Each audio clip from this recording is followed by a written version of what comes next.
प्यारे बच्चों, सबसे पहले मैं एक आपको दुआ सुनाना चाहता हूँ। बोली एक अनमोल है, जो कोई बोले जान, हीर तराजू तोल के तब मुक्त हैरान। इसका मतलब है, बोली एक बहुत ही अनमोल चीज है। जो कोई बोले जान मतलब जो इसको जानकर बोलता है। हीरे तराजू तोल कर, इसका मतलब वो हृदय के तराजू से तोल कर तब मुख हैरान। बोले जो शब्द वो हृदय के तराजू से पहले तोलता है, फिर उसके मुख से बाहर आते हैं। इस हमले से मैं एक छोटी सी और बहुत गहरी बात समझाना चाहता हूँ। बच्चों, जब आप लोग छुट्टी के बाद घर जाते हैं तो मैं बाहर खड़ा रहता हूँ और मैं देखता हूँ कि कुछ बच्चे मुझे गुड आफ्टरनून और कुछ बच्चे गुड नाइट बोलकर जाते हैं।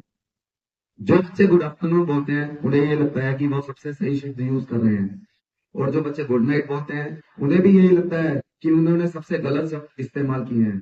लेकिन आज मैं आपको एक छोटी सी बात से ये सिखाना चाहता हूँ कि ये शब्द जो आप सोचते हैं कि बहुत अच्छे हैं या बहुत बुरे हैं, ये उतने भी बुरे नहीं होते और उतने भी सही नहीं होते जितने कि आप लोग सोचते हैं।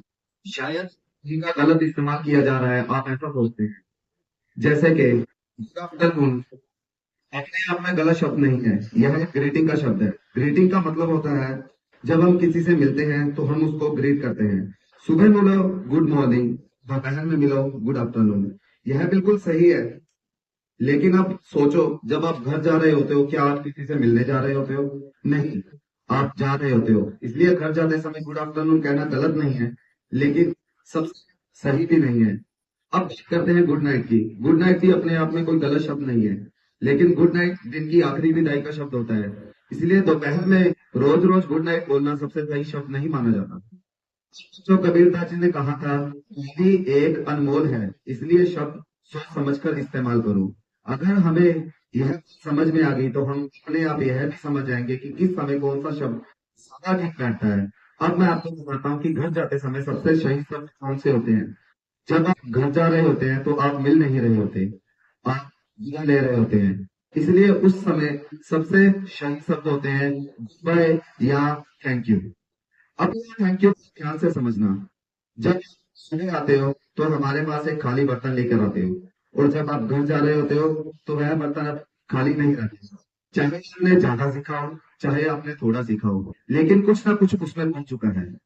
इसलिए आप थैंक यू कहते हो। लेकिन बच्चों, सिर्फ आप ही हमें थैंक यू नहीं कहते, हम भी आपको थैंक यू कहते हैं। अब आप सोचेंगे कि सर, आपने तो हमारे लिए वेतन भरा है, तो आप हमें थैंक यू क्यों बोल रहे हैं? हम इसलिए थैंक यू कहते हैं क्योंकि आप अपनी बर्तन लेकर हमारे पास आए। आप कहीं और भी जा सकते थे। आपने हमें इस काबिल समझा कि हम आपका बर्तन कर सके। अगर आप बर्तन ही लेकर ना आते तो हम देते किसको? तो इसलिए एक थैंक यू हमारी तरफ से भी आपको बनता है। तो बच्चों, आज के बाद जब मैं बाहर खड़ा रहूं तो मैं यह नहीं सुनना चाहता कि कौन सा इंग्लिश वर्ड सबसे हैवी है। मैं यह सुनना चाहता हूँ थैंक यू, गुड बाय, या फिर आपकी एक प्यारी सी मुस्कान। क्योंकि कभी कभी मुस्कान शब्दों से ज्यादा अनमोल होती है। इस बच्चों का कबीरदास जी की यह शिक्षा है, शब्द गलत या सही नहीं होते, उन्हें बिना सोचे समझे बोलना सही या गलत होता है। Thank you.